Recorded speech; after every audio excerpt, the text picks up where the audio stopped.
রাজনীতিতে চাঁদাবাজির কোনো স্থান নেই, এটি একটি সামাজিক ক্ষত বলে মন্তব্য করেছেন এফবিসিসিআর প্রশাসক মোহাম্মদ আব্দুর রহিম খান।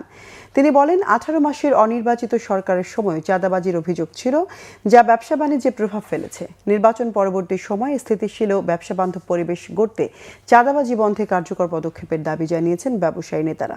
বিস্তারিত সৈকত সাদিকের প্রতিবেদনে। আমাদের দেশে পাবলিক অর্ডার অ্যাক্ট ব্যবসায়িক আস্থা গড়ে উঠে আইনের শাসন ও স্থিতিশীল পরিবেশের উপর। তবে সাম্প্রতিক বছরগুলোতে কঠোর মুদ্রানীতি, দেশের আইন শৃঙ্খলা পরিস্থিতির অবনতি সহ নানা চ্যালেঞ্জে অর্থনৈতিক প্রবৃদ্ধির গতি কমেছে। বেসরকারি খাতের সম্প্রসারণেও এর প্রভাব ফেলেছে। নির্বাচন পরবর্তী এমন প্রেক্ষাপটে সমষ্টিক অর্থনীতির স্থিতিশীলতার পাশাপাশি নিরাপদ ব্যবসা পরিবেশের নিশ্চিত করার উপর জোর দিয়েছেন ব্যবসায়ী নেতারা।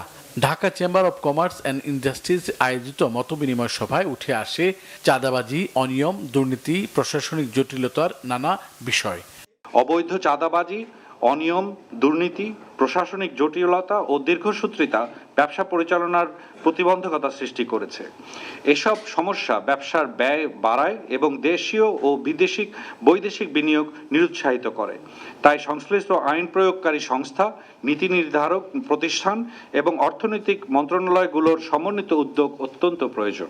এইখানে ব্যবসা বাণিজ্যের ক্ষেত্রে কেউ যদি প্রতিযোগিতার পরিপন্থী কোনো কর্মকাণ্ডে কেউ নিয়োজিত হয়, সেটা প্রতিহত করাই আমাদের কাজ।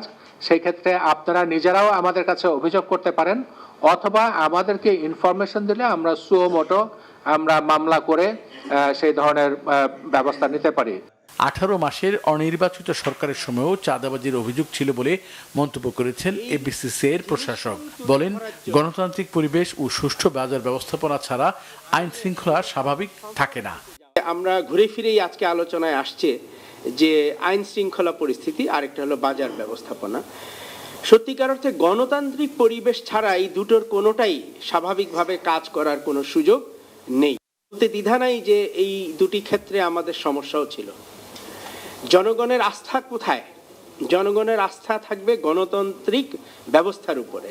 সভায় ব্যবসায়ী প্রতিনিধিরা বলেন, নির্বাচন পরবর্তী সময়ে স্থিতিশীল ও ব্যবসা বান্ধব পরিবেশ গড়তে আইন শৃঙ্খলা রক্ষাকারী বাহিনী, স্বরাষ্ট্র ও বাণিজ্য মন্ত্রণালয় সহ সংশ্লিষ্ট সংস্থাগুলোকে সমন্বিত উদ্যোগ নেওয়া জরুরি। বিশ্বের বিভিন্ন দেশ, এমনকি প্রতিবেশী দেশেও, ইন্ডিয়াতেও জিনিসপত্রের দাম কমে যায়, কাপড় চোপড়ের দাম কমে। ইউরোপে আপনার বড়দিনের আগে পরে দেখবেন যে মার্কেট সয়লাভ হয়ে যায়, মানে এই সমস্ত ওই মূল্যহ্রাসের ইয়াতে। আর আমরা কেমনে জিনিসের দাম বাড়াবো সেই চিন্তায় থাকি।